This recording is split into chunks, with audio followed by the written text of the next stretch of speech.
أشهد أن لا إله إلا الله وحده لا شريك له ولي الصالحين وأشهد أن سيدنا ونبينا محمدا عبده ورسوله الصادق الأمين. اللهم صل وسلم وبارك على سيدنا محمد وعلى آله وصحبه ومن تبعهم بإحسان إلى يوم الدين. سبحانك لا علم لنا إلا ما علمتنا إنك أنت العليم الحكيم.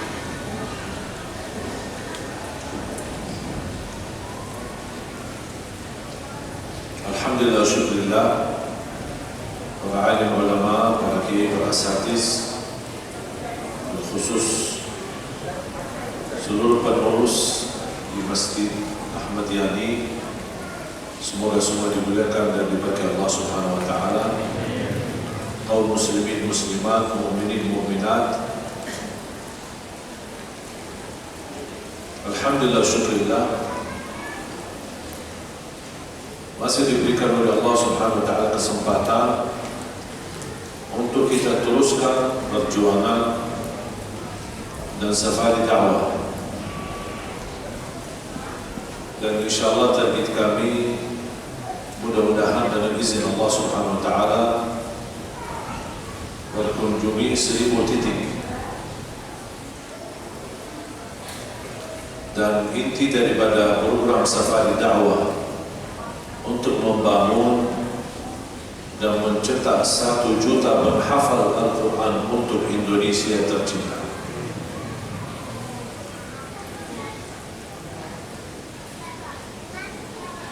Kenapa begitu saya memberikan perhatian kepada Al-Quran? Karena menurut saya Al-Quran itu satu-satunya solusi dari semua masalah yang kita hadapi. Masalah politik, masalah ekonomi, masalah sosial, masalah seharian, masalah keluarga, solusinya di Al-Quran. Dan saya tidak mau umat ini hanya mencari solusi, mengambil kepentingan untuk dirinya dan kehidupan dari Al-Quran, habis itu sudah kehabisan kepentingan bersama Al-Quran, dia tinggalkan. Saya ingin kita mampu memperbaiki hubungan kita sama Al-Quran. Indonesia negara terbesar penduduk Islam, dan sayang sekali Indonesia negara terbesar buta huruf tidak bisa ngaji. 54% tidak bisa ngaji Al-Quran. Setiap gerakan safari dakwah kami, pasti ketika kami menghadapi jamaah selalu ada permintaan dari ibu, bapa untuk mendoakan karena orang tuanya belum bisa ngaji.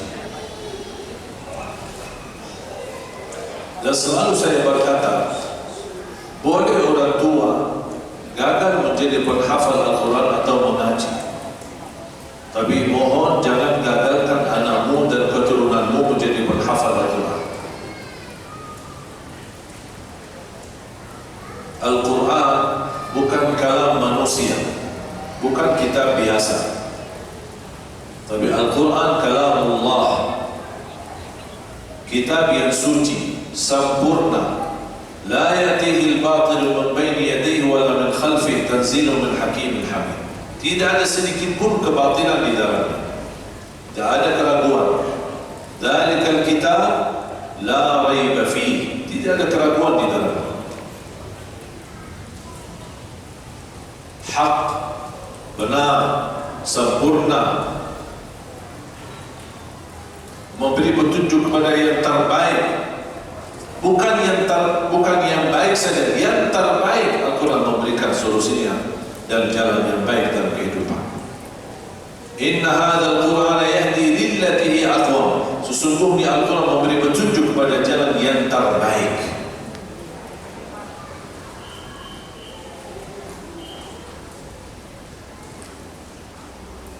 As-siratul mustaqim wa hablullahil matin wan nurul mubin.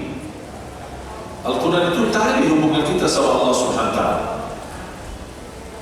Kata guru saya, barang siapa yang ingin mendengar Allah berbicara, baca dan dengar Al-Quran. kalamullah, bukan penantara, bukan terjemahan. Al-Quran ini Allah yang berbicara langsung. Ayat yang kita baca itu Allah SWT yang berbicara di situ. Allah berbicara menyampaikan bacaan Al-Quran itu kepada Malaikat Jibril. Malaikat Jibril menyampaikan bacaan yang sama, tidak dirubah, kepada Nabi Muhammad SAW. Nabi Muhammad pun menyampaikan kepada umatnya.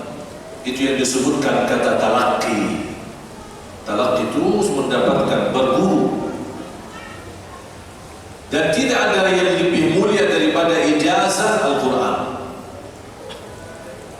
Kenapa ijazah dan sanad Al-Quran sebuah sertifikat? Kalau kita sudah menjadi penghafal Al-Quran dan bisa membaca Al-Quran dengan benar, dapat sebuah sertifikat yang mensahkan dan membenarkan bacaan kita. Kenapa ijazah dan sanad Al-Quran menjadi ijazah yang tersuci, yang termulia? Karena nama kita akan bersambung sampai kepada Allah Subhanahu wa Ta'ala. Kita belajar dari guru, kita belajar dari guru, guru dari guru, guru dari guru, seterusnya. Contoh, dan satu-satunya agama yang memperhatikan ilmu sanad dan ijazah hanya agama Islam. Tidak ada ilmu ijazah di seluruh agama. Ijazah Quran, ijazah zikir, ijazah amalan, ijazah tasbih, ijazah salat, ijazah doa, ijazah Quran, ijazah fikih, hadis, semua ada. Sampai kasida-kasida, maulid-maulid yang kita baca ada ijazah. Ijazah mud, ini mud. Ini dibikin oleh ulama Ahlus Sunnah wal Jamaah dari kumpulan ulama India, Pakistan, Sudan, Yaman, Madinah, Mesir. Dan ini tidak dibuat dengan logika akal, tapi ada ilmunya, ukurannya, panjangnya, lebarnya, sampai ada ijazahnya. Tapi semua ijazah masih di bawah ijazah Al-Quran. Karena ini batas ijazah bisa sampai kepada Rasul, bisa sampai kepada sahabat, atau bisa sampai kepada tabi'in. Tapi kalau ijazah Al-Quran sampai kepada Allah. Di situ kemuliaan dan kunci kemuliaan. Ini contoh. Saya terima ijazah mud.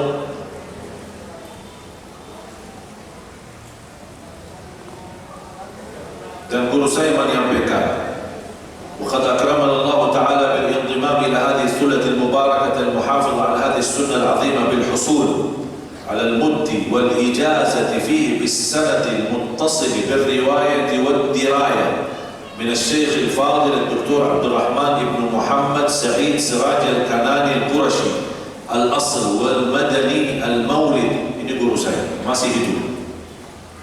Beliau menyampaikan, ketika menyampaikan ijazah, dan beliau tuliskan nama saya di sini, dan dia cerita kepada saya secara tertulis dia dapat ijazah dari siapa. Dia langsung sambungkan. Kemudian saya mendapatkan ijazah itu dari guru tercinta, dan dia sebutkan nama satu persatu, dan dia menyesuaikan mud yang dia terima dengan mud gurunya, dan gurunya telah menyesuaikan mud yang dia terima dengan mud gurunya yang sebelumnya, dan seterusnya sampai di sini tertulis sampai kepada wasahibu Syekh Abi Ja'far ibn Maimun ibn Mahran wa huma adlan muddahuma bimuddi sahabi al-jalil Zaid ibn Thabit, sampai sahabat Rasulullah Zaid ibn Thabit.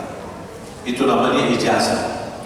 Ijazah ada dua makna. Ijazah lisan, kita bertemu dengan guru minta ijazah amalan, minta ijazah zikir, dia langsung saya berikan ijazah.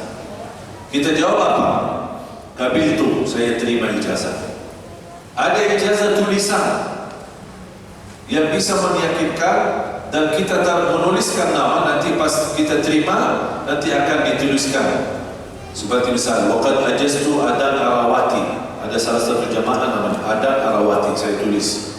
Saya sudah menyerahkan ijazah ini untuk digunakan dan dipakai. Buat apa? Kita meniru Nabi Muhammad SAW. Semua di dalam Islam itu ada ijazahnya. Wudu Nabi Muhammad gunakan mud, mandi Nabi Muhammad gunakan mud, ukur zakat fitrah pun menggunakan mud. 4 kali mud ini adalah zakat fitrah satu orang. Dan sudah ada videonya. Mungkin Bapak Ibu yang penasaran bisa nanti kalau pulang buka YouTube. Tahu kan YouTube? Buka channel kami, channel Cik Jabir. Di situ ada video cara wudu Nabi Muhammad menggunakan mud. Kalau Nabi Muhammad pun wudu 1 kali cukup. Karena Rasul melarang jangan mubazzir air, walaupun kamu wudu di atas sungai yang airnya mengalir. Tidak boleh mubazzir air. Makanya kadang-kadang bingung lihat ada orang jamaah keluar dari tempat wudu di masjid, semua bajunya basah. Subhanallah, Bapak habis mandi ya? Tidak, baru habis wudu. Habis wudu sudah begini, gimana kalau mandi? 1 kali itu cukup wudu Nabi Muhammad SAW. Dan saya praktik dalam videonya. Saya sudah praktik dalam videonya cara wudu Nabi Muhammad menggunakan mud. Bahkan saya menemukan satu riwayat yang sahih, Rasul habis 1 wudu masih ada sisa air 1/3 dalam 1 mud. Dan saya praktik, habis saya selesai wudu, saya lihat masih ada 1/3 di dalamnya sisa air. Dan saya juga merekam video untuk bagaimana cara mengukur zakat fitrah. Bagaimana caranya saya sudah praktik. Tinggal Bapak Ibu nanti buka YouTube dan cari videonya. Ada juga satu video penjelasan dari Ustaz Abdul Samad mengenai fikih mud, pandangan fikih masalah mud ini. Gimana? Buat apa mud ini? Kalau sudah buka YouTube, mohon maaf jangan lupa subscribe kan? Sekalian like dan share. Bapak Ibu jamaah sekalian, ini kelebihan agama Islam kita. Kenapa ada ijazah? Meyakinkan ilmu yang kita terima betul-betul ada dasarnya, bukan sembarangan. Tasbih ada ijazahnya. Saya terima ijazah dari guru saya, tapi sampai kepada Al-Hasan Al-Basri, seorang tabi'in yang sudah belajar dari sahabat Rasulullah SAW. Banyak ijazah yang kita bisa dapat. Bahkan subhanallah ketika saya belajar beberapa ilmu hadis dan fikih dan menerima ijazahnya, kebanyakan termasuk dalam hadis dan termasuk zikir atau amalan-amalan, rata-rata yang ada di dalam sanad itu ulama-ulama dari Indonesia. Al-Binjari, Al-Balibani, banyak dari mereka yang ikut memperjuangkan ilmu sanad ijazah. Ada juga seorang Al-Bantani. Kenapa mereka menjaga sanad dan ijazah? Untuk memastikan ilmu yang mereka dapat betul-betul ada dasar dan ada kerujukannya. Dan subhanallah ulama sangat mengetahui isi sanad. Karena tidak ada yang bisa dipalsukan sanad. Kenapa? Karena bisa diperiksa oleh ulama. Ada misal Ali Jabir bertemu dengan guru. Kan di sini ada nama guru saya, Syekh Dr. Abdul Rahman bin Muhammad Sa'id Siraj, seorang ulama besar Madinah. Bagaimana bisa memastikan apakah ini, bagaimana bisa ketahui ijazah ini palsu? Kalau dilihat nama Abdul Rahman, Syekh Abdul Rahman ini dilihat dari data. Dia lahir kapan? Atau wafat kapan? Misal wafat 2019 dan Ali Jabir lahir 2020 dan dia keluarkan ijazah. Ali Jabir terima ijazah dari fulan bin fulan, sedangkan orang itu sudah meninggal sebelum saya lahir. Itu berarti ijazah itu palsu. Sakit begitu ulama teliti isi ijazah, tidak sembarangan dibuat. Ada dasarnya, ada lembaganya yang memastikan persambungan ini betul dan sah. Bagaimana Imam Bukhari? Kenapa Sahih Bukhari menjadi buku yang tersempurna sesudah Al-Quran? Hadisnya yang paling kuat dan sahih. Tahu tak kenapa? Alasannya apa? Karena di Sahih Bukhari, Imam Bukhari mendengar hadis Misal dari fulan, misal contoh, Imam Bukhari dengar hadis dari Ali Jabir. Contoh ya, hanya contoh. Mana saya mana Imam Bukhari dengar dari saya. Cuma hanya memberikan gambaran. Imam Bukhari mendengar hadis dari saya. Imam Bukhari tanya, mohon maaf antum dapat hadis ini dari siapa? Dari Muhammad ibn Abdullah. Misal Muhammad Abdullah di mana? Ada di Malang. Imam Bukhari berangkat dari Madinah ke Malang, cari yang namanya Muhammad ibn Abdullah. Apakah betul atau tidak? Itu yang membuat Imam Bukhari tidak pernah menuliskan satu hadis sebelum betul-betul memastikan ada pertemuan antara saya dan orang yang membawa hadis. Ketemu Muhammad, dia tanya Muhammad, mohon maaf antum dengar dari mana hadis itu? Dari Musa. Musa ada di mana? Oh, ada di ujung Kalimantan. Dia berangkat ke ujung Kalimantan cari Musa. Begitu ketemu sama Musa, tanya, apakah betul antum sampaikan hadis ini kepada Muhammad? Ya betul. Dan Muhammad menyampaikan kepada Ali Jabir? Ya betul. Terus mohon maaf antum dengar dari mana? Dari ada orang namanya Isa. Di mana Isa? Di Irak. Berangkat ke Irak. Itu Imam Bukhari. Tak pernah dia menerima hanya asal-usul, hanya asal-asal aja. Tak, dia langsung berangkat. Sampai menemukan titik, ini ada bertemu sama Ismail. Ismail ada di mana? Di ujung Cina. Dia ke Cina. Oh, Ismail sudah meninggal. Dibawakan berita. Terus diyakinkan apakah Ismail betul-betul pernah bertemu dengan Isa? Ada saksinya.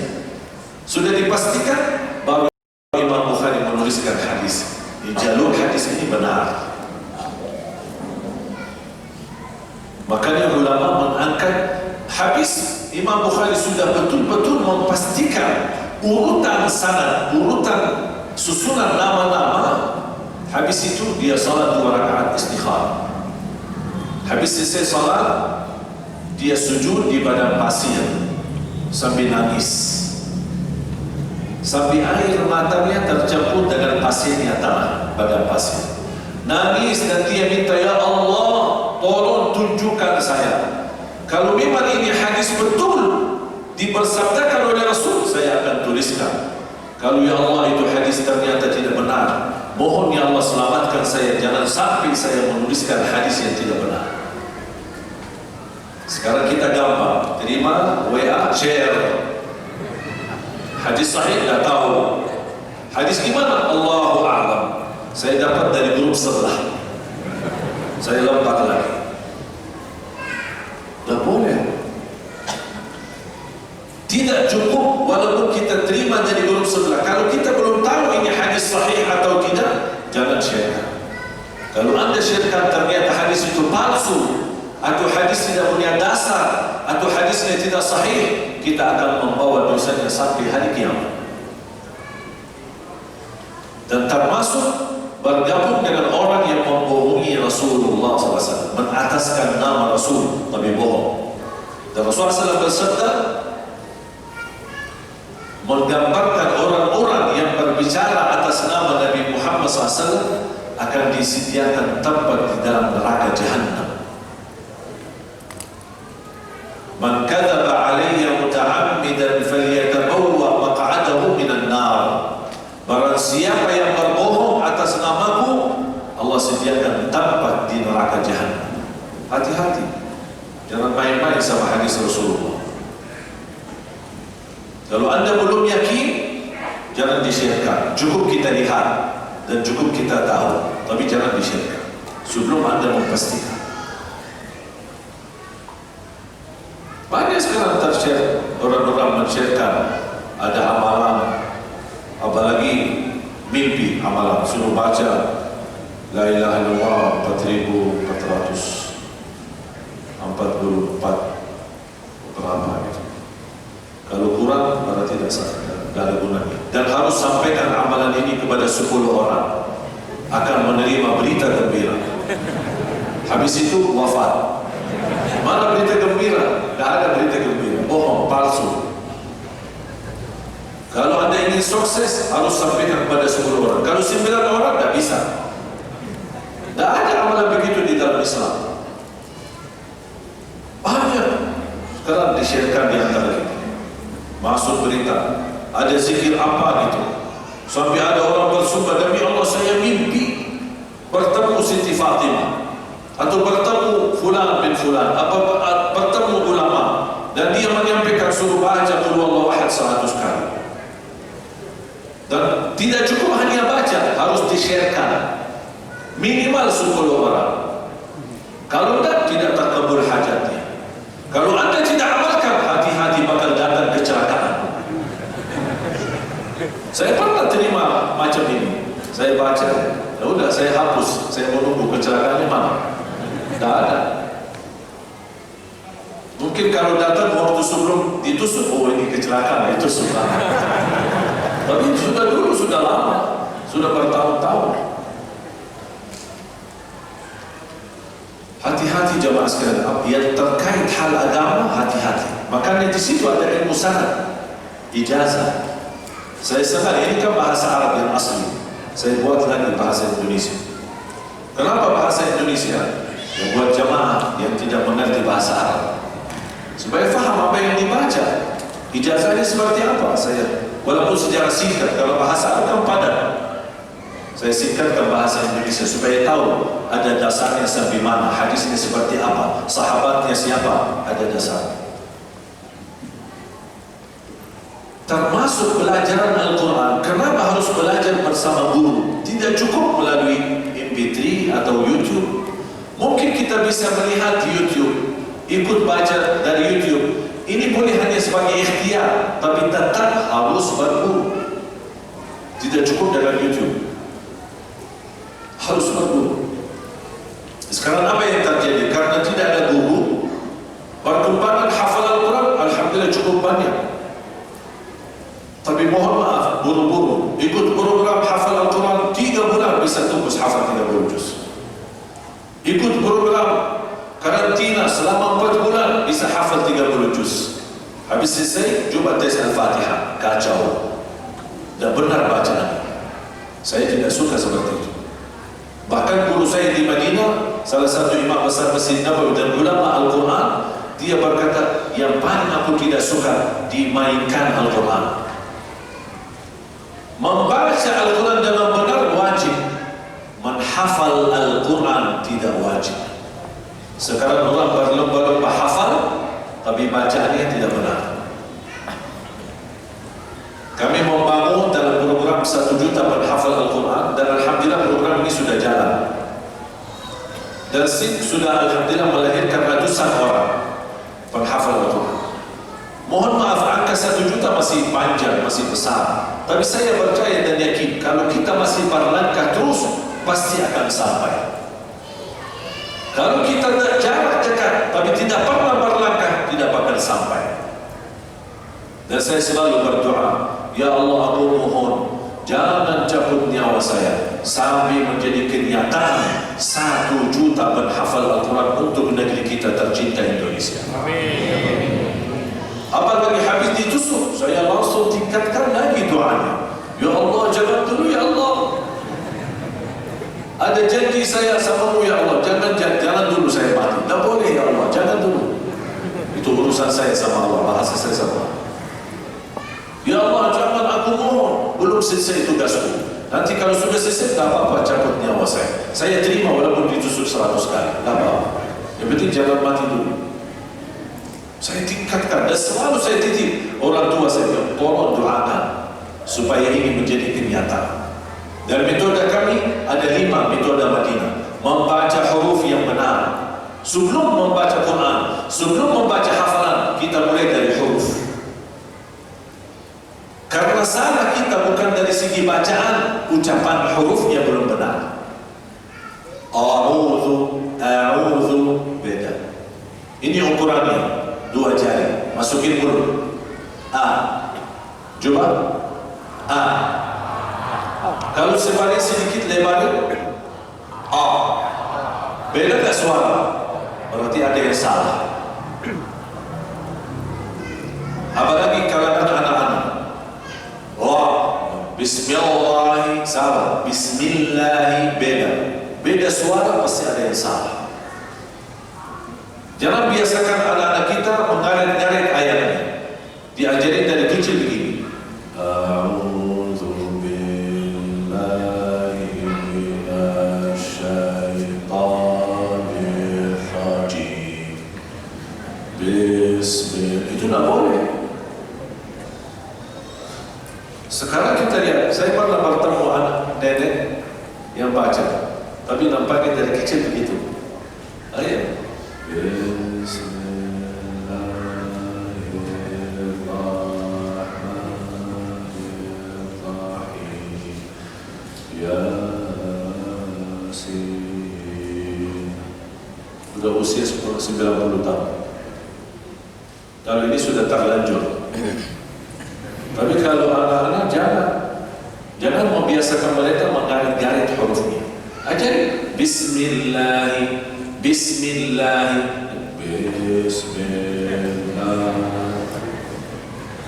Saya masuk satu pesantren, disambut sama anak-anak. Assalamualaikum warahmatullahi. Saya bilang stop. Assalamualaikum warahmatullahi wabarakatuh. Silakan. Assalamualaikum. Nampaknya udah kebiasaan.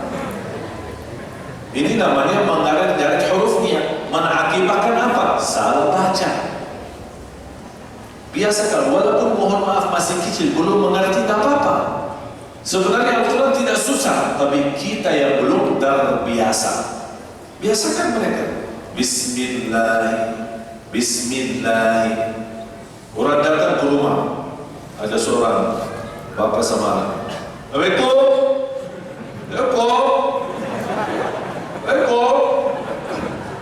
Saya bilang, ini kok ada ayat yang memakai. Begitu saya buka pintu, Assalamualaikum. Apa Pak? Assalamualaikum. Apaan itu Pak? Bahasa Jawa ya? Nah, saya ucapin salam. Apaan salam itu? Ini bukan salam. Assalamualaikum. Ini kan doa. Go. Malaikat bingung mau amin atau mau bilang apa? Jangan-jangan malaikat na'udzubillah. Assalamualaikum. Sama seperti nama-nama. Aku bingung kok di Indonesia. Kenapa setiap orang mau sebentar lagi melahirkan anak minta nama? Saya kasih. Seperti ada satu kemarin minta nama. Saya kasih Muhammad. Terus dia ada lagi. Maksudnya ini kan sudah lama. Nah, kami biasa ada 3 nama. Oh gitu, ya udah. Muhammad Abdullah Hafiz. Yang terpuji hamba Allah dan mudah-mudahan menjadi hafiz. Saya suka, bagus. Sahabat akikah diundang. Terus bapak bilang sama sini, ini mana Muh? Apa itu Muh? Saya bingung, apa itu Muh? Makanannya Pak?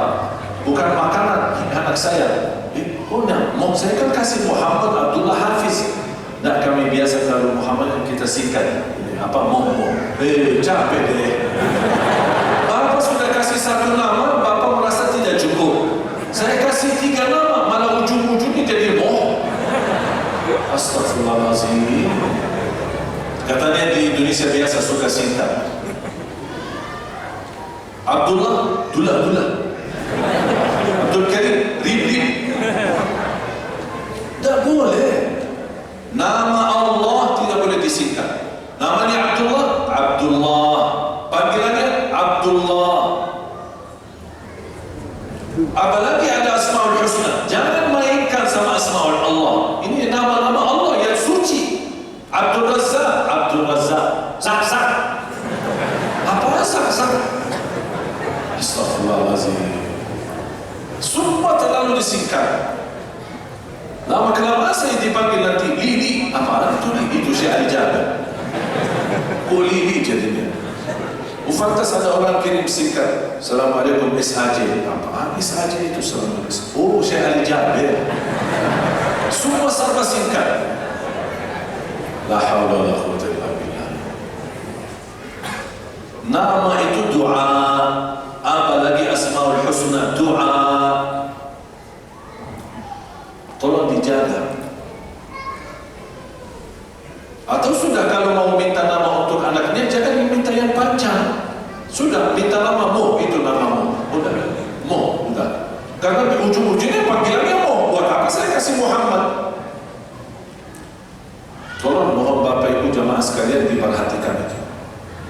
Apalagi terkait Asmaul Husna, ada nama Allah suci, nama Allah agung, jangan disingkatkan.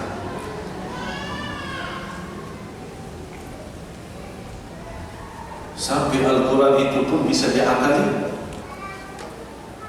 Salah satu bulan Ramadan, saya masuk masjid.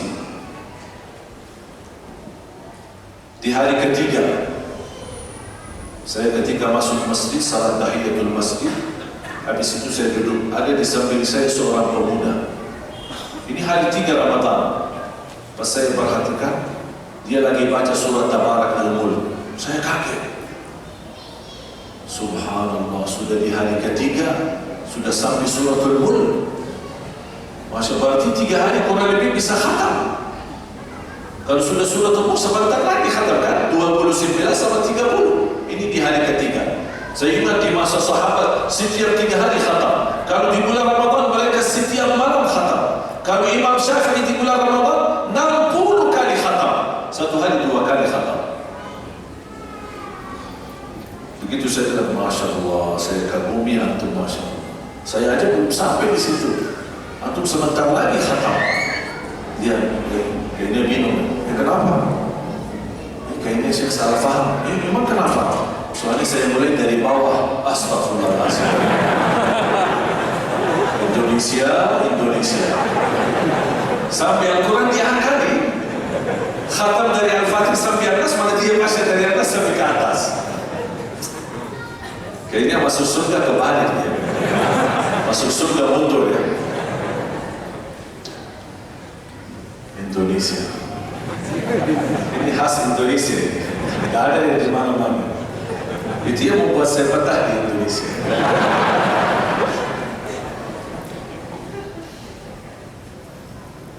Tapi ada satu cerita.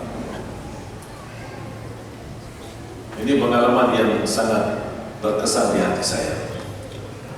Pertama kali saya ke Indonesia tahun 2008. Saya pernah diminta salat subuh di salah satu masjid jadi imam. Saya waktu itu belum bisa bahasa Indonesia, cuma satu kalimat, bagus.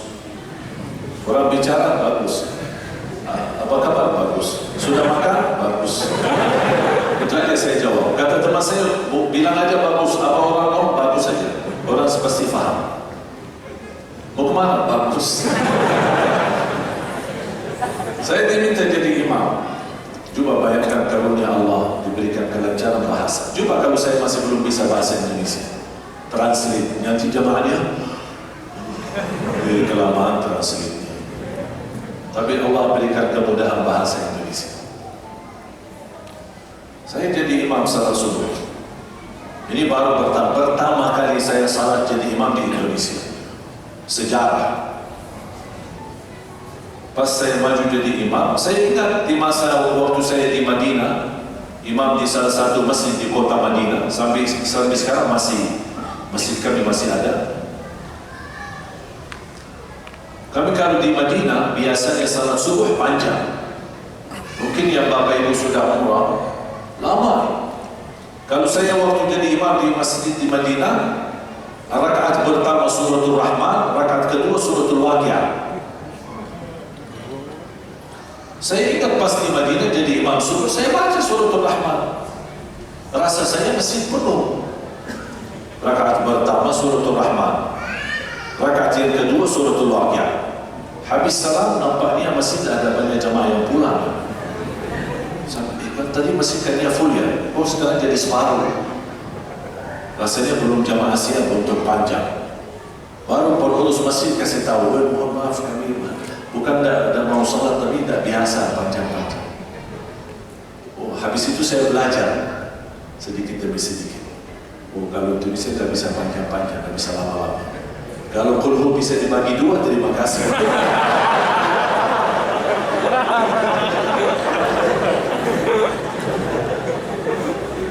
Jadi saya banyak belajar budaya Indonesia, kebiasaan di Indonesia, tradisi. Alhamdulillah, sampai Allah berikan penghargaan, kemuliaan, saya menjadi warga negara Indonesia, bertambah berat tanggung jawab. Ketika saya menerima penghargaan menjadi warga negara Indonesia, bukan berarti saya merasa bangga, tapi jujur saja merasa terbeban. Kenapa terbeban? Karena saya punya tanggung jawab. Menjadi warga negara Indonesia, satu, harus saya bertanggung jawab menjaga nama baik negeri Indonesia. Dua, harus saya memperjuangkan yang terbaik untuk Indonesia. Kalau saya tidak bisa dua hal ini, lebih baik cabut warga negara Indonesia. Makanya saya terus tidak pernah merasa lelah dan capek untuk memperjuangkan Al-Quran. Dan saya inginkan bukti, saya ingin membuktikan Al-Quran bukan melahirkan bibitnya radikal. Justru Al-Quran melahirkan para penghafal yang akhlaknya mulia. Justru Al-Quran melahirkan rahmatan lil alamin.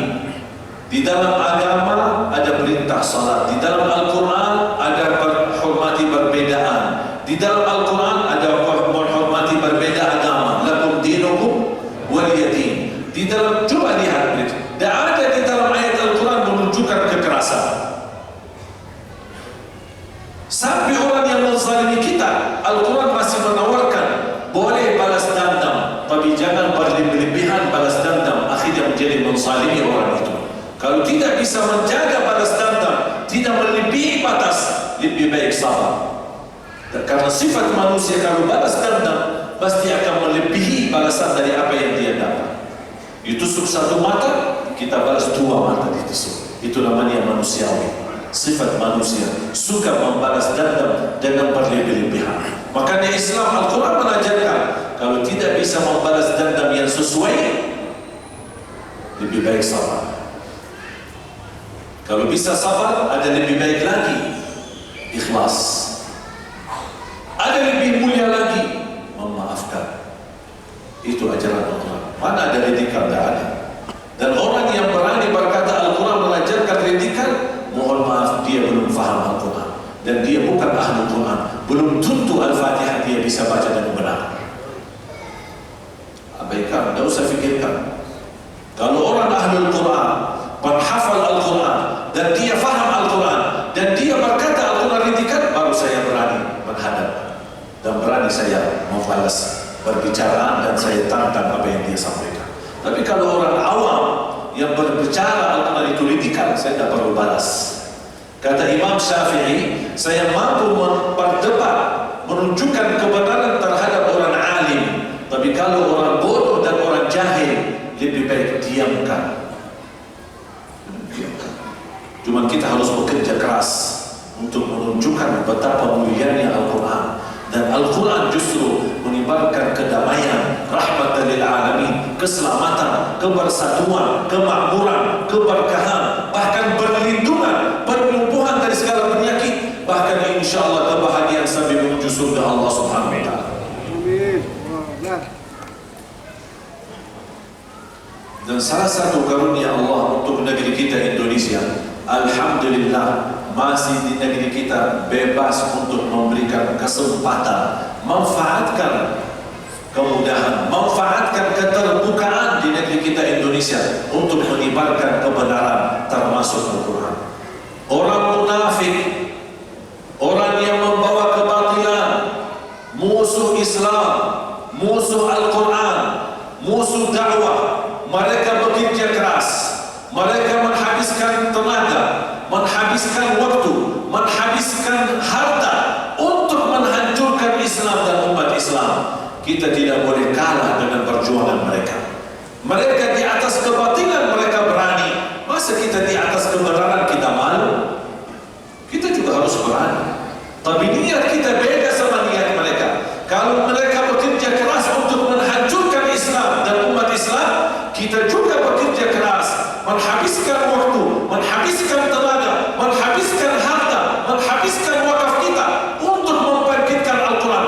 Tapi kita tidak ada niat Itu kelebihan Islam. Islam tidak ada musuh sama siapa-siapa. Islam tidak memusuhi. Biarpun dimusuhi, kita tidak membalas permusuhan.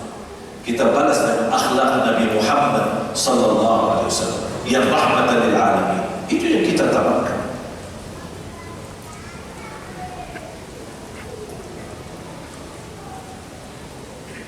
Kita mengambil hikmah. Tidak boleh batas semangat. Ketika kemarin kejadian musibah, saya menerima dengan lapang dada dan saya bersyukur Allah selamatkan. Dibawa ke rumah sakit, dirawat, dijahit, ada 10 jahitan. Habis saya keluar dari rumah sakit, panitia mau antar ke hotel. Saya tanya, oh dibawa mana ini? Oh disuruh istirahat. Kasihan Syekh habis musibah ini, lebih baik istirahat, biar aman dulu. Nanti kita, saya bilang, oh istirahat, kan ada 2 acara lagi. Habis maghrib ada acara, habis isya tabligh akbar. Udah apa-apa, nangis. Pasti jamaah sudah memahami, memaklumi. Saya bilang, tidak apa. Lebih baik saya mati di masjid daripada mati di hotel. Saya ke hotel, ganti baju, langsung saya turun. Sambil Kapolda Lampung datang untuk istirahat. Saya bilang, Pak, mohon maaf, saya tidak ada istirahat. Insya Allah istirahatku di surga. Baru istirahat. Dunia ini bukan tempat istirahat. Dunia ini tempat perjuangan. Laqad khalaqnal insana fi kabad. Kami ciptakan manusia dalam kelelahan dan kecapean, terus bekerja, terus beribadah, dan tidak boleh patah semangat. Sedikit dikasih ujian langsung patah semangat, protes, marah, tidak terima takdir. Sekarang saya tanya Bapak Ibu, pernah enggak seumur hidup Bapak Ibu sampai hari ini, kalau kita lagi salat di masjid atau di rumah atau di musala, pernah enggak kejadian ada orang datang membawa kotoran sapi dan dia buang di atas kepala kita? Pernah enggak terjadi? Pernah? Bu? Belum pernah sampai hari ini. Berarti mohon maaf, selama ini kita belum diuji. Kita belum diuji apa-apa. Nabi Muhammad ketika turunnya perintah salat dan dia melaksanakan salat di depan Ka'bah, ada orang kufar Quraisy membawa kotoran unta, buang kotoran unta di atas kepalanya saat Nabi Muhammad sujud. Siti Fatimah datang membersihkan kotoran dan Nabi SAW berdiri dan tidak marah. Bahkan Rasul mengangkat doa, Allahumma hdi qaumi fa innahum la ya'lamun. Ya Allah, beri hidayah kepada kaumku karena mereka belum tahu. Itu Nabi Muhammad. Urusan pribadi tidak pernah marah, tidak pernah sakit hati, tidak pernah tersinggung. Diapain? Difitnah, dicaci maki, sampai difitnah istrinya, diusir, diancam mau dibunuh, sahabatnya pun dibunuh, disiksa, patah giginya di perang Uhud, luka kepalanya, dilimpar sama keluarga At-Taif. Dia datang habis maka tidak terima dakwah, barangkali keluarga At-Taif. Rasul jalan sampai At-Taif, dekat dari Makkah, sampai ke At-Taif, qul la ilaha illallah, katakan la ilaha illallah. Malah dibalas apa? Diusir dan dilempar dengan batu sampai seluruh badan Nabi Muhammad luka dan berdarah. Saking banyak darahnya, sandal Nabi Muhammad tidak bisa dilepas, saking nengkel. Datang malaikat Jibril dan membawa malaikat yang tugasnya urusan gunung dibawa. Malaikat Jibril tawarkan, Allah perintahkan kepada aku turun kepada Nabi Muhammad, apakah mau dibalas terhadap perilaku mereka? Sampai malaikat gunung berkata, ya Muhammad, perintahkan aku akan mampu merapatkan 2 gunung, karena At-Taif berada posisinya di antara 2 gunung. Kata malaikat gunung, izinkan saya rapatkan 2 gunung ini biar mereka habis total mati. Kata Rasulullah apa? Jangan dulu. Mudah-mudahan dari keturunan mereka yang Allah datangkan untuk membela Islam dan memperjuangkan Islam, ternyata Allah melahirkan dari keturunan mereka menjadi sahabat yang mulia dan memperjuangkan Islam. Itu Nabi Muhammad SAW. Kapan Nabi Muhammad marah?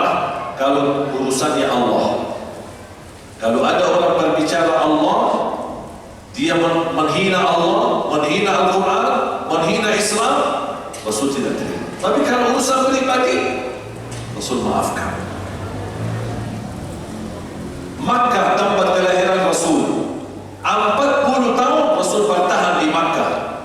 Sebelum jadi Nabi sudah terkenal di kalangan Quraisy As-Sadiqul Amin, Nabi atau orang yang paling jujur dan amanah. Ini sebelum jadi Nabi. Semua harta-harta orang kaya Quraisy, dia tidak berani simpan hartanya di rumahnya sendiri, malah dia simpan di rumah Nabi Muhammad. Ini sebelum jadi Nabi, karena mereka percaya Nabi Muhammad orang amanah dan tidak salah gunakan harta titipan Quraisy. Begitu jadi Nabi, mereka menolak dakwahnya, tidak terima la ilaha illallah. Tapi ketika mereka ada harta, masih mereka percaya titip sama Nabi Muhammad. Sampai datangnya waktu hijrah, Nabi Muhammad mau keluar, mau hijrah ke Madinah, dia panggil Ali bin Abi Thalib. Wahai Ali, ini harta fulan, fulan, semua dibungkus. Ya Ali, ini fulan, fulan, fulan. Tolong besok pagi kembalikan harta mereka. Ya Rasulullah, ini musuhmu, ini musuh yang mereka berencana membunuhmu, mengusirmu, mengeluarkanmu dari kota Makkah, tempat kelahiranmu. Tak apa-apa, halal harta mereka, bawa aja lari. Kata Rasulullah, ini mereka titip amanah, kembalikan amanah kepada mereka masing-masing. Itu Nabi Muhammad SAW. Bahkan ketika Nabi Muhammad 8 tahun tidak bisa kembali ke kampung halamannya. Bayangkan Bapak Ibu, gimana perasaan kita kalau kita diusir dari kampung halaman kita, kampung kita, rumah kita, datang orang preman usir. Kira-kira gimana perasaan kita? Terima enggak? Mau diam atau bela diri biarpun mati? Betul kan? Nabi Muhammad diusir dari Makkah, tempat kelahirannya, rumah keluarganya, rumah orang tuanya. Berhijrah 8 tahun tidak bisa pulang ke Makkah. 8 tahun ketika kembali ke Makkah, menjadi kebebasan Makkah dari Quraisy, namanya tahun Fath, Amul Fath. Rasulullah SAW masuk ke Makkah sambil membaca, Inna fatahna laka fathan mubina liyaghfira laka Allahu ma taqaddama min dhanbika wa ma ta'akhkhar wa yutimma ni'matahu 'alayka wa yahdiyaka siratan mustaqima wa yansuraka Allahu nasran 'aziza. Sampai dibaca ayat itu. Kemudian Rasulullah SAW sampai ke Makkah menghancurkan patung-patung yang ada. Wa qul ja'al haqq wa zahaqal batil innal batila kana zahuqa. Semua patung-patung jadi pasir dan tanah. Kemudian Rasulullah SAW berdiri di atas pintu Ka'bah dan semua Quraisy kumpul. Sekarang yang berpuasa Nabi Muhammad, maka sudah merdeka, bebas. Nabi Muhammad di atas pintu. Semua pimpinan Quraisy yang selama ini memusuhi Nabi Muhammad tunduk, tidak berani betapa muka Nabi Muhammad. Dan Rasul bertanya, apa kalian kira akan saya lakukan terhadap kalian?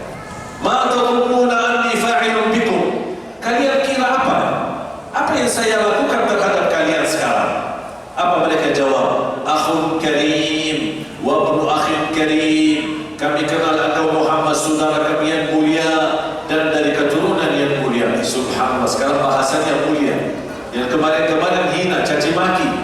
Apa kata Rasulullah? Idhabu fa antum tulaqa. Bebaslah kalian, pergi kalian. Hari ini tidak ada balas dendam dan aku maafkan. Sallallahu alaihi wasallam. Dan hal ini mohon maaf, tidak semua orang bisa, kecuali yang memiliki keyakinan akan Allah balas amalan kebaikannya, Allah balas pemaafannya. Setiap orang memaafkan orang lain, Allah akan maafkan dia dunia dan akhirat. Dan ini membutuhkan tingkat iman yang tinggi.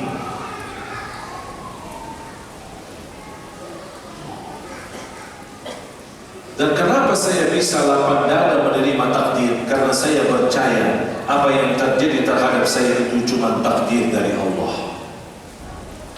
Tidak akan bisa terjadi di bumi belum ada izin dari Allah. Itu yang harus kita yakini. Kalau memang itu dari Allah, berarti saya percaya dan yakin, wallahi itu baik. Mungkin zahirnya, mungkin banyak jamaah yang kecewa, sampai ada yang menangis, sampai ada yang merasa protes dan panas dalamnya. Itu wajar. Tapi percaya, semua takdir Allah, walaupun nampaknya buruk, tapi di belakang keburukan banyak manfaat dan hikmah. Saya kasih cerita. Ada seorang guru ngaji, selesai dari sekolah, dia keluar naik bis angkot umum, bis umum. Dia dapat posisi kosong di depan, di samping supir, karena bisnya lagi penuh full. Di tengah jalan ada seorang preman berdiri di depan bis. Bisnya stop. Preman ini datang dari samping, buka pintu, dan dia megang baju guru ngaji. Dia keluarkan dia dari mobil dan dia buang di jalan dalam cara yang tidak sopan dan tidak berakhlak. Kemudian dia naik dan dia marah sama supir. Yo, jalan dong, jalan cepat. Supir tidak berani, langsung jalan. Guru ngaji marah, merasa terhina, menjadi kecil, sampai dia berkata, demi Allah, kalau saya punya senjata di saat itu, saya akan tembak dia mati. Karena merasa terhina. Tapi dia tidak tahu apa yang terjadi dalam takdir. Dia menunggu bis lagi, datang bis, kemudian dia naiki. Di dalam perjalanan, dia melihat dari jauh ada kebakaran. Berhenti bis kedua, melihat kebakaran. Ternyata kebakaran bis yang pertama, kecelakaan dan terjadi kebakaran, dan semuanya mati total terbakar. Di antaranya orang preman. Baru dia melihat orang preman mati, dia langsung sujud syukur. Ternyata Allah selamatkan dia dari kebakaran, walaupun diantarkan menjadi tentara Allah preman. Allah kirimkan preman supaya selamatkan dia dari takdir. Kita tidak bakal faham rahasia takdir, karena banyak hikmah yang akan kita fahami habis kejadian, tapi bukan di saat kejadian. Ada orang ke bandara, harus terbang, dan dia menjaga datang lebih awal. Sudah masukin bagasinya, sudah boarding, sudah semua aman, dan dia duduk santai di ruang tunggu. Nampaknya ketiduran, capek, karena dia datang awal-awal pagi. Nampaknya juga pengumuman sudah berkali-kali dipanggil, fulan bin fulan, fulan bin fulan, dan dengar. Dan sudah diganti posisi gate-nya, pintu dipindahkan ke pintu yang lain. Dia tidak tahu. Tiba-tiba terbangun, melihat waktunya sudah habis. Dia langsung lari kepada kawan. Ini boarding saya. Oh, mohon maaf Pak, tadi kami hampir 20 kali panggil-panggil, Bapak tidak dengar. Saya tidak terima. Ini saya ada pertemuan yang penting. Saya marah sampai suara teriak-teriak di bandara. Ini boarding saya, bagasi saya, macam-macam. Sampai dia marah-marah, dilihat di layar TV muncul berita kecelakaan pesawat yang baru saja terbang. Begitu dilihat berita, dia kaget, langsung sujud syukur. Ternyata Allah selamatkan dia dari kematian. Wallahi Bapak Ibu, yakini dan percaya Allah Maha Baik, dan Allah tidak mungkin ada niat untuk uji kita, untuk menyusahkan hamba. Justru ketika ada ujian, Allah tidak ingin menyusahkan kita, justru Allah ingin menggugurkan dosa-dosa kita.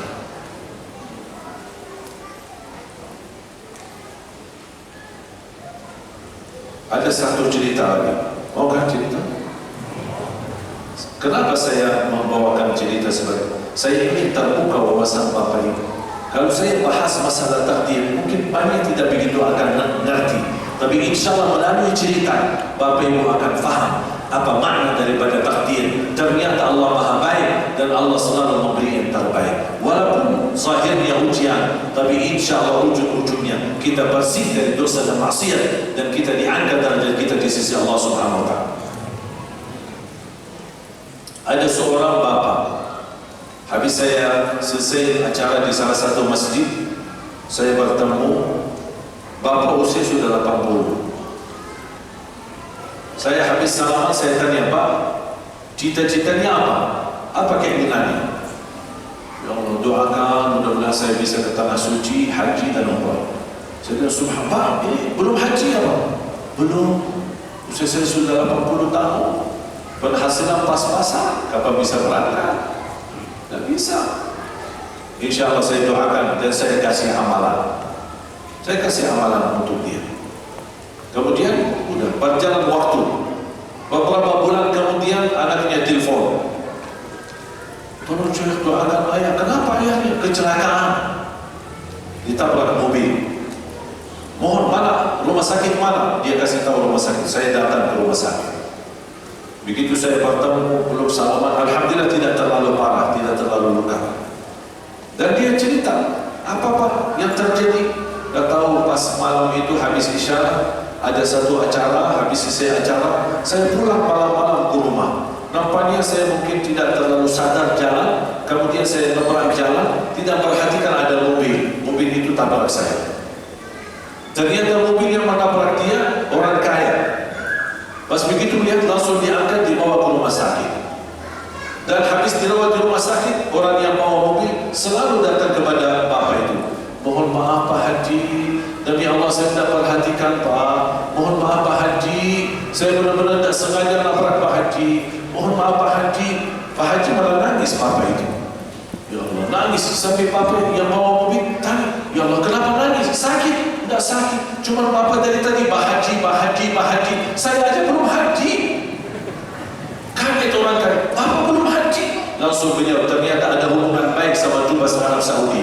Dia telepon, mohon dibantu. Ternyata dibantu, jangankan dia, satu keluarga semua ikut berangkat menjadi tamu raja.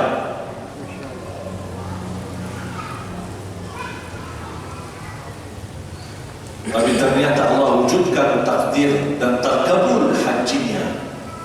Harus ditabrak mobil itu. Itu cara Allah. Kita tidak tahu di mana kebaikan. Makanya saya doakan mudah-mudahan Bapak Ibu diberikan kemudahan panjang umur, sehat walafiat, bisa haji dan umrah dan ziarah Nabi Muhammad SAW walaupun ditabrak mobil.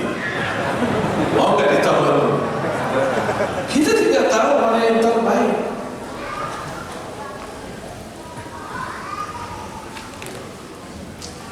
Kisah lagi. Mau cerita lagi? Atau sudah tutup aja? Boleh satu cerita? Boleh Pak Prof? Boleh. Satu cerita.